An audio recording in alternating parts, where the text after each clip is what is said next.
The silent music arrival, the nexus. Ring hung in the darkness of space like a jewel carved from starlight. It was the largest diplomatic station in the known galaxy, home to the Grand Assembly, where 300 species gathered to forge peace trade agreements and occasionally threaten each other with elaborate displays of military power. The station rotated slowly, its crystalline spires catching the light of distant stars, and within its halls walked beings of every imaginable shape and form. Commander Vexler of the Crothan Empire stood at the observation deck, his forearms crossed over his armored chest. His species had ruled their sector for 10,000 cycles, and their reputation was built on strength.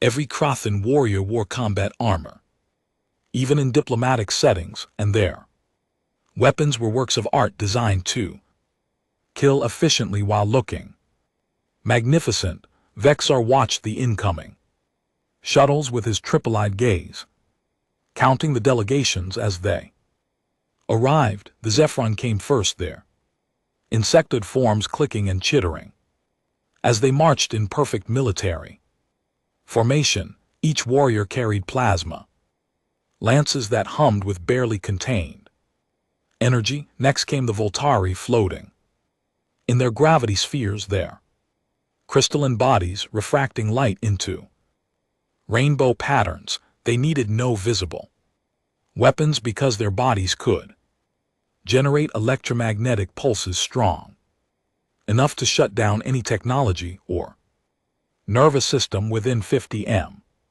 Then came the Thoraxians, and Vexler felt a familiar chill. These beings were nightmares given flesh, standing nearly 4 meters tall with exoskeletons harder than starship hulls. Their primary arms ended in biological weapons, acidic spray glands that could dissolve metal, and their secondary arms carried molecular disruptors. No species had ever successfully invaded a Thoraxian world. Most who tried never made it past orbital defenses. A smaller shuttle approached unmarked except for a simple blue and green emblem.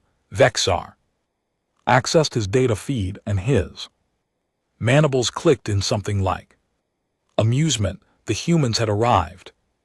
Ambassador Marcus Rivera stepped off the shuttle onto the polished floor of the docking bay. He was a man of average height by human standards, with dark hair graying at the temples and warm brown eyes that seemed to notice everything. He wore a simple black suit with no armor, no visible technology beyond a communication device on his wrist. Behind him came his security detail for individuals in plain gray uniforms. There was Captain Elena Vasquez, a woman with sharp features and black hair pulled back in a tight bun. Beside her stood Sergeant James Wong, a broad-shouldered man with calm eyes that constantly scanned their surroundings. The third guard was Lieutenant Amara Oe, tall and lean with movements that suggested dancer-like grace. The fourth was Corporal Ivan Petrov, stocky and silent, his face expressionless as stone. They carried nothing. No guns, no blades, no visible armor. They walked with quiet confidence, but to the assembled alien delegations, they looked like prey walking into a den of predators. Vexar descended from the observation deck to greet the human delegation personally. It was important to establish dominance early. He brought 20 of his finest warriors, each one a veteran of countless battles. Their armor gleamed, their weapons hummed with power, and their formation was designed to intimidate. Ambassador Rivera smiled as Vexler approached. It was a genuine smile, warm and friendly, and somehow that made Vexler more uncomfortable than Any weapon could have, Commander. Vexler Rivera said, extending his hand in the human gesture of greeting. It's an honor to meet you. Thank you for hosting this emergency session.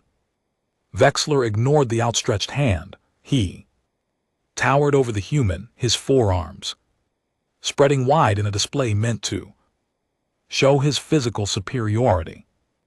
Ambassador Rivera, I see you have brought your security team. How interesting that they come unarmed to a station filled with the galaxy's most powerful warriors. Rivera's smile didn't falter. We found that weapons often create unnecessary tensions. We prefer to build trust through dialogue rather than displays of force. One of Vexar's officers, a younger warrior named Krello, stepped forward. His voice carried the arrogance of youth. Trust.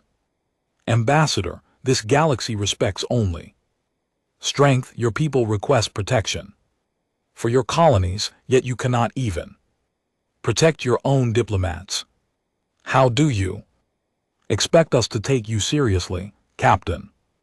Vasquez shifted slightly. The movement was subtle, almost invisible, but Vexler's combat-trained eyes caught it.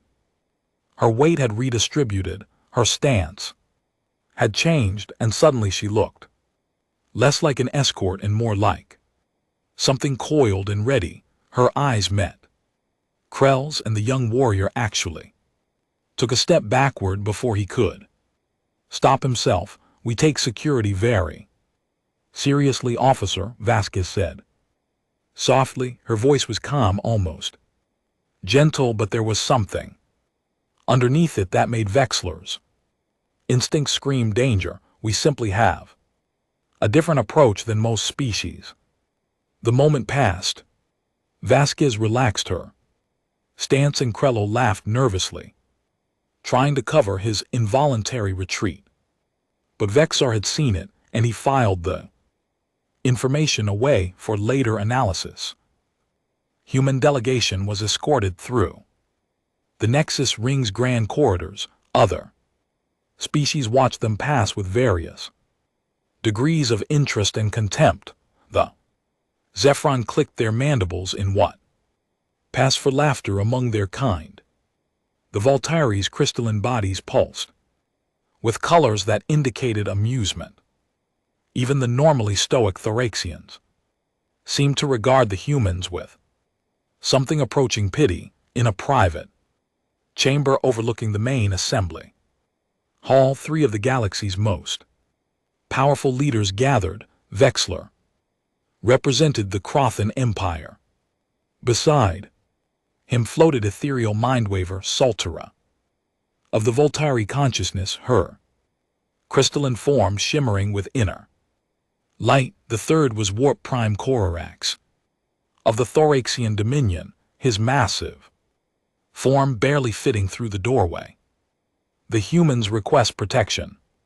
Silterara's voice echoed directly in their minds, bypassing the need for sound, yet they send diplomats with no weapons, no armor, no apparent defenses.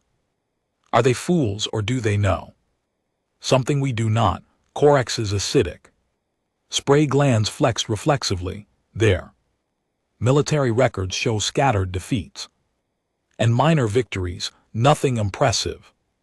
Their technology is crude, their ships are slow. They have been part of the galactic community for barely 200 cycles. They are children playing at politics. Then we are agreed, Vexar said. The human colonies in the disputed sectors will be redistributed. The Zephyron have been petitioning for those mineral-rich worlds for years. We will grant their request. The humans will be compensated with territory elsewhere, less valuable but adequate for their needs. And if they refuse, Silera asked, then we will remind them of their place. Corax replied, a demonstration of power, nothing fatal, merely educational. The 3 leaders agreed and began making preparations. None of them noticed the small maintenance drone hovering near the ventilation shaft. None of them realized that in the human embassy section of the station, Captain Vasquez was listening to every word through a wireless receiver, her expression never changing as she recorded the entire conversation. That evening, the Grand Assembly Hall, filled with delegates from across the galaxy, the chamber was a masterpiece of engineering, a vast dome that could hold 10,000 beings comfortably. Seats were arranged in ascending circles with the most powerful species occupying the lower, more prominent positions. Humans had been assigned seats in the middle tier, neither honored nor insulted, merely acknowledged. Ambassador Rivera sat calmly, his 4 guards standing behind him. They had not moved for 3 hours, had not shifted their weight or showed any sign of fatigue. Other species guards rotated shifts, ate, drank, and rested. The human guards simply stood and watched with eyes that missed nothing. The session began with standard protocols and minor disputes. Then Vexar rose to address the assembly. His voice carried through the chamber. With practiced authority, we gather today to discuss the situation in the disputed sectors known to humans as the Perseus colonies. These territories have become flashpoints for conflict. Multiple species have laid claim to resources there, and the humans, despite their brief presence in galactic affairs, have established settlements on 17 worlds in this region. Rivera listened calmly, his hands folded in his lap. The Grand Assembly has reviewed the situation, Vexar continued, and we have reached a decision. The human colonies will be peacefully relocated. The Perseus sectors will be transferred to species better equipped to maintain order and develop those resources appropriately. The humans will be given equivalent territory in the Endura system, and they will have 90 cycles to complete the relocation. The chamber erupted in discussion. Some species voiced approval, others seemed surprised by the boldness of the decision. The humans, everyone noted, remained perfectly still. Rivera's smile never wavered. And I'm informing you with all due respect that we will not be complying. The 17 worlds of the Perseus colonies are home to 43 million human beings. They have built lives there, raised families, created communities. We will not abandon them simply because the assembly has decided we are too weak to matter. Behind Rivera, the 4 human guards hadn't moved, but something had changed. The air around them felt different, heavier somehow. Captain Vasquez's eyes tracked across the chamber, noting positions, calculating distances, identifying threats. Corax rose from his seat, his massive form dominating the space. Human, do you understand what you are inviting? Do you comprehend the consequences of defying this assembly? Rivera nodded slowly. I understand perfectly, War Prime, and I am prepared to discuss those consequences in detail. But first, I believe a demonstration might be educational for all of us. He turned to Captain Vasquez. Captain, I believe some of the delegates doubt our commitment to defending our people. Would you be willing to provide a small demonstration of human security protocols? Vasquez stepped forward. Her expression remained neutral, professional, almost bored. Of course. Ambassador, what did you have in mind? Before Rivera could answer, 3 things happened simultaneously. Krello, the young Crothan warrior, drew his plasma weapon in what he claimed later was simply a reflex. A Thoraxian guard released a warning spray of acid that arced toward the human delegation, and a Voltari mind weaver sent a psychic pulse designed to paralyze any being within 20 meters. The human guards moved, and the galaxy learned its first lesson about why they came unarmed. They didn't need weapons because they were weapons, and what happened in the next 7 seconds would echo across the stars for generations to come. The awakening. The plasma bolt from Krell's weapon cut through the air with lethal precision. Its blue-white energy hot enough to vaporize flesh and bone.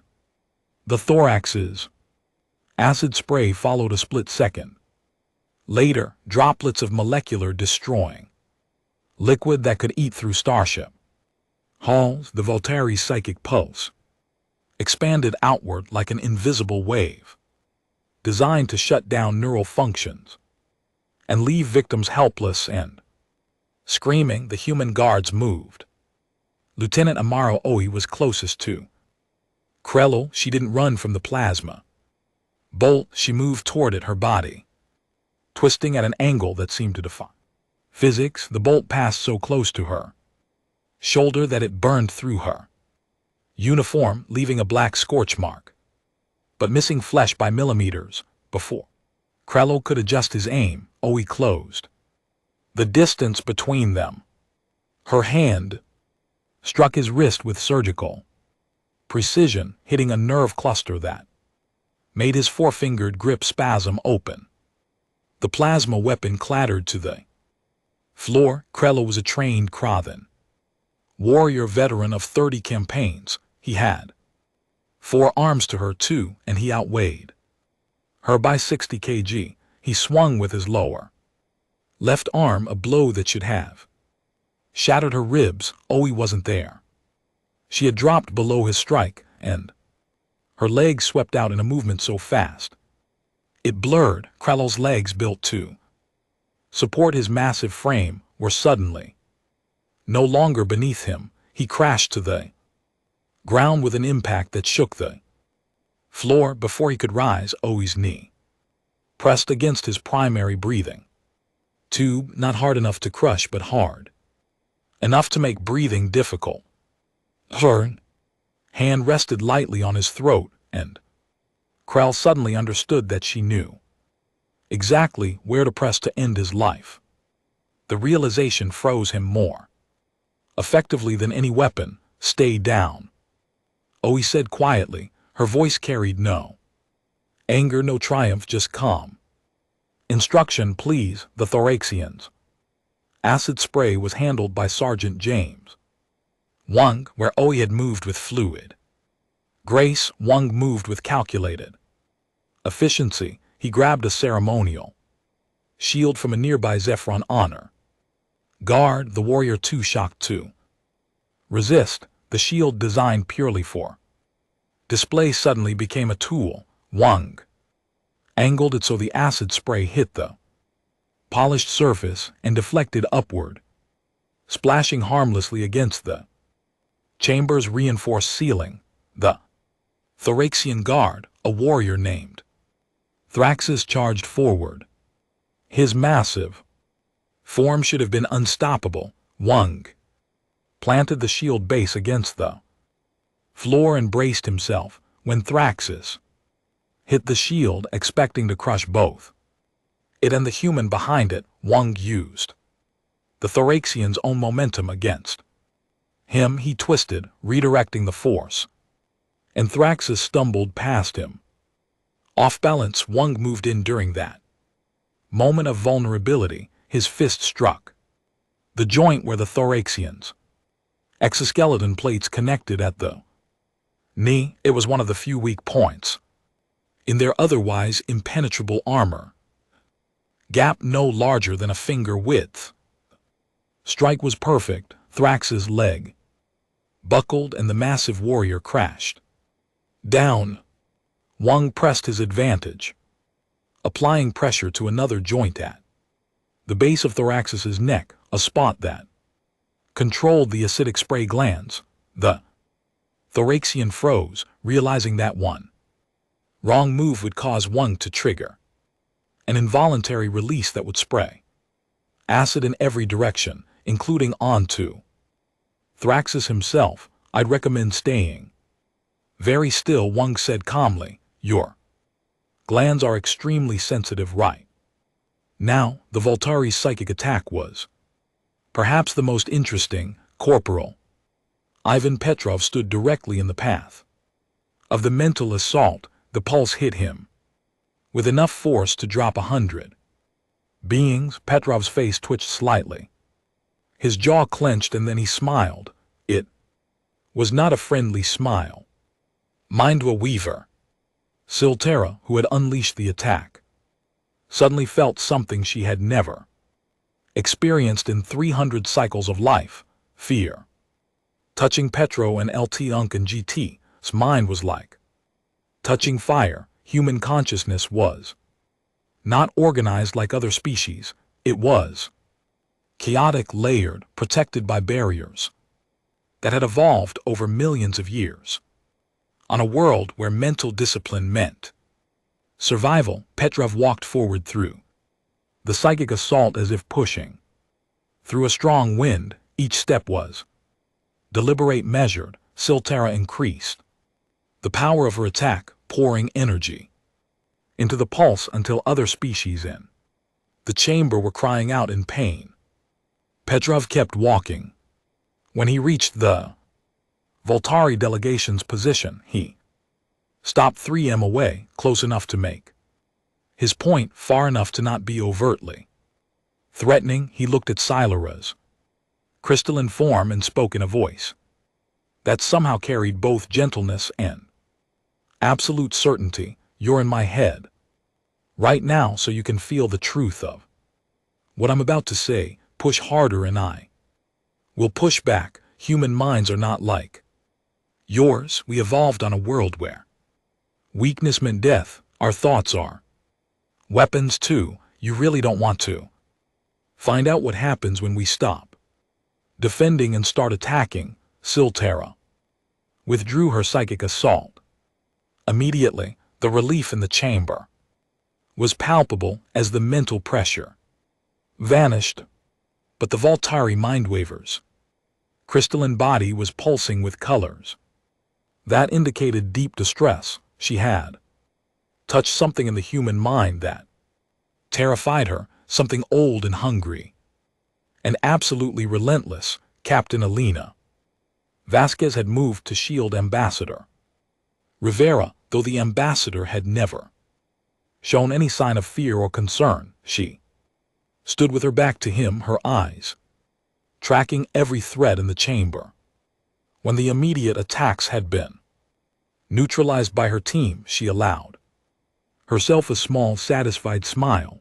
The entire sequence had lasted 7 seconds. 7 seconds in which 3 separate attacks had been launched, and 3 trained warriors from 3 different species had been neutralized without the humans drawing a single weapon, because they had no weapons to draw. They were the weapons. The Grand Assembly Chamber was completely silent. Thousands of beings from hundreds of species stared at the scene before them. 3 elite warriors lay subdued or frozen by 4 human guards who looked barely winded. The humans' uniforms were slightly disheveled, and Oe had that burn mark on her shoulder, but otherwise they appeared ready for more. Ambassador Rivera stepped forward. His voice, when he spoke, carried across the chamber with quiet authority. I apologize for the disruption. Honored delegates, I did not anticipate that request for a demonstration would be taken as an invitation to attack. However, since it has occurred, perhaps we can use this moment as an educational opportunity. He gestured to his security team. You see 4 humans standing here. You see no weapons, no armor, no technological enhancements, and yet they have just defended against attacks that would have killed most diplomatic security teams in this chamber. I imagine many of you are wondering how this is possible. Vexar found his voice, though it came out rougher than he intended. What are you? Rivera's expression became thoughtful, almost sad. We are what our world made us, Commander, and I think it's time the galaxy understood exactly what that means. He touched his wrist. Communicator and holographic displays materialized throughout the chamber. Images of Earth appeared, spinning slowly, showing a blue and green world that looked deceptively peaceful. This is our home, Rivera said. To most species, it appears to be a garden world, pleasant, comfortable, ideal for life, but appearances can be deceiving. Earth is what xenobiologists classify as a Class 12 death world. Murmurs spread through the assembly. Death worlds were rare planets where conditions were so hostile that only the most resilient species could evolve. Most civilizations emerged from Class 3 or 4 worlds at most. The holographic displays changed, showing Earth's predators, lions, bringing down prey 3 times their size, sharks that had remained unchanged for millions of years because they were already perfect killing machines, bears that could tear through metal, snakes with venom that could drop a large animal in seconds, spiders, scorpions, jellyfish, microscopic organisms too numerous to count, all of them deadly. Our ancestors evolved in an environment filled with predators, Rivera continued. They were not the strongest species. They were not the fastest. They did not have claws or fangs or venom. They had something else. They had endurance. Display showed human hunters running across vast plains, following prey for hours, days sometimes. The animals they chased were faster, but humans never stopped. They tracked, they pursued. They simply refused to give up until their prey collapsed from exhaustion. Humans are persistent predators, Rivera explained. Our bodies are designed to move continuously. We can run for hours without stopping. We can go days without sleep when necessary. Our ancestors hunted by chasing animals until those animals literally died from exhaustion. And this ability, this relentless endurance, is built into every human at the genetic level. The display changed, again showing human anatomy. Delegates could see the complex muscular systems, the skeletal structure designed to absorb impacts and heal from damage, the cardiovascular system that could operate efficiently under extreme stress. Our bodies produce chemicals that enhance our capabilities during danger, Rivera said. Adrenaline increases our strength and speed.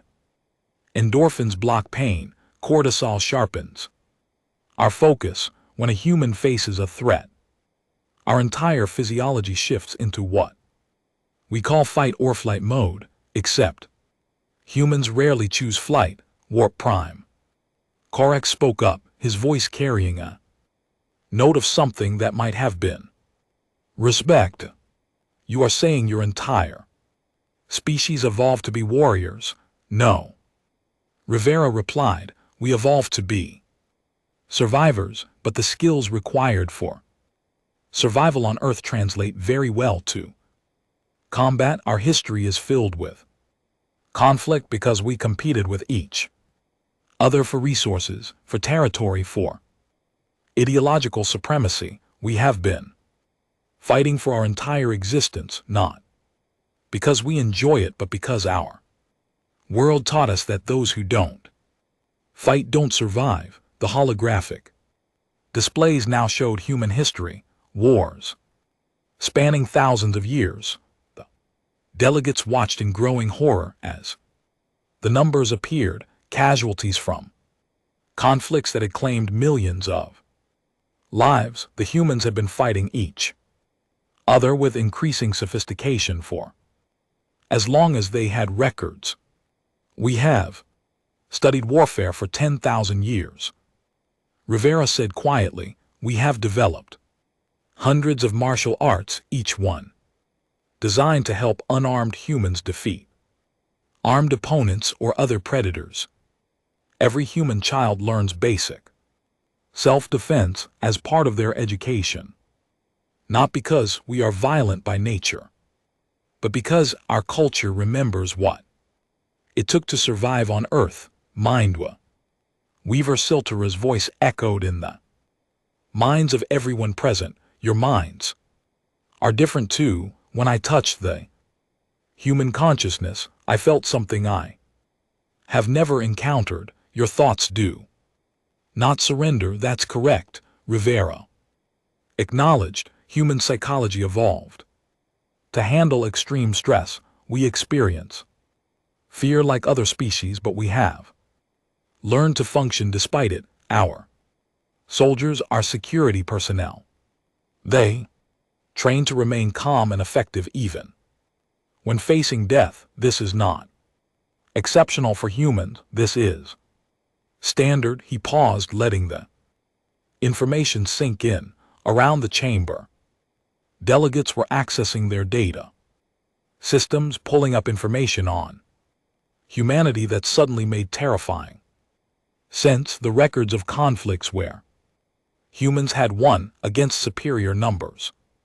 The reports of human endurance that had seemed exaggerated. The psychological profiles that had been dismissed as errors in translation was all true. Vexar felt his certainty crumbling. His people had been preparing to forcibly relocate 43 million of these beings who had evolved on a death world, who had spent thousands of years perfecting the art of combat, whose bodies and minds were designed for relentless survival. Why, he asked. Finally, why do you come unarmed if you are so dangerous? Why present yourselves as weak? Rivera's expression softened. Because we understand what we are.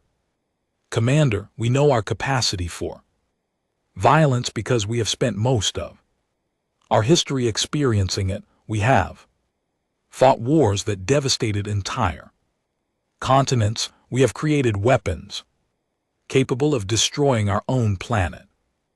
And we learned something from all that death and destruction. He gestured to his security team. We learned that strength without restraint leads only to destruction. We learned that the truly powerful can choose peace. My guards come unarmed not because they are weak, but because they are so capable that they don't need weapons to defend me. It is a statement. We are choosing not to threaten you, but you could, Korak said. Was not a question. Yes, Rivera admitted, if you force us to defend our people, we will. The 43 million humans in the Perseus colonies are not soldiers. They are farmers, teachers, engineers, families. But if you attempt to forcibly remove them, they will resist, and their resistance will be more effective than you can imagine. Because every human carries the legacy of Earth inside them. The chamber was silent again, but this time the silence carried a different quality. It was not confusion or contempt. It was realization, and beneath that fear, Ambassador Rivera looked around at the assembled delegates. We came to this assembly seeking partners, not subjects. We requested this session not to beg for protection, but to establish mutual understanding. We will defend the Perseus colonies. We will not be relocated, but we are also willing to negotiate, to compromise, to find solutions that benefit everyone. He paused. We prefer peace. We strongly prefer it because we understand better than most species what the alternative costs, but do not mistake our preference for peace as inability to fight. That would be a dangerous miscalculation. Vexar looked at the three warriors still subdued by the human guards. He thought about his plans to demonstrate power to these newcomers. He realized how close he had come to starting a conflict that might have destroyed his empire. Release them, he said quietly. Human guards stepped back immediately. They helped Krell to his feet, checked that Thrax's glands were stable, and even nodded respectfully to Mindwa Weaver Siltera as they returned to their positions behind Ambassador Rivera. The transition from combat effectiveness to diplomatic courtesy was seamless. The Grand Assembly must reconsider its decision regarding the Perseus colonies, Vexler announced. His voice carried none of its earlier confidence. We will form a committee to address the disputed territories through negotiation rather than relocation. Ambassador Rivera, would humanity be willing to participate in such discussions? Rivera smiled, and this time the smile reached his eyes. We would be honored, Commander. Over the following cycles, the galaxy's understanding of humanity underwent a fundamental transformation. Research teams studied Earth and its history, not with contempt but with something approaching awe. The humans had emerged from a world that should have broken them, and instead it had forged them into something extraordinary. Security forces across the galaxy began studying human martial arts, trying to understand how beings without natural weapons could be so effective. Some species even requested human instructors to teach their own soldiers techniques for unarmed combat, but perhaps the most significant change was in how other species approached negotiations with humanity. There was a new respect born not from fear alone but from understanding. The humans had chosen peace despite being capable of terrible violence. That choice made them trustworthy in ways that mere weakness never could. In the human embassy section of the Nexus ring, Captain Vasquez stood at the observation window, looking out at the stars. Ambassador Rivera joined her, holding 2 cups of coffee, a human beverage that had become surprisingly popular among certain alien species. Do you think they truly understand now? Rivera asked, handing her one of the cups. Vasquez took a sip and considered the question. They understand that we're dangerous, whether they understand why we choose not to be. That will take more time. The choice is everything, Rivera said quietly. Power means nothing without the wisdom to restrain it. And if they test us again? Vasquez asked. If someone decides to push anyway, Rivera's expression became firm. Then we remind them as gently as possible why we prefer peace, and if gentle reminders fail, we show them why Earth is classified as a death world. Vasquez nodded. Sir, permission to speak freely. Always, Captain. I'm proud to be here, proud to represent humanity this way, not as conquerors or victims, but as people who understand strength and choose compassion anyway. Rivera smiled. That's exactly what we are, Captain, and that's exactly what the galaxy needs to see. Below them, the Grand Assembly continued its work. Hundreds of species from across the stars debated policy, negotiated treaties, and built the framework for galactic civilization. And among them, the humans stood not as the strongest or the most advanced, but as something perhaps more important. They stood as proof that the most dangerous beings in The galaxy could also be the most peaceful, and that true strength lay not in the capacity for violence, but in the wisdom to avoid it. The lesson had been learned, though not without cost. 3. Warriors carried the memory of being defeated by unarmed opponents. 3. Species had been humbled by beings they had dismissed as weak, and the entire galaxy had been reminded that evolution was not about becoming the biggest or the fastest. Sometimes evolution created something far more terrifying. Survivors who refused to quit, who adapted to any challenge, who carried the legacy of a death world in their very DNA. Survivors who had learned that the ultimate victory was not in defeating enemies, but in turning them into friends. The humans had arrived unarmed, not because they were defenseless, but because they understood that the greatest weapon was the choice not to use one. And now, finally, the galaxy understood that, too.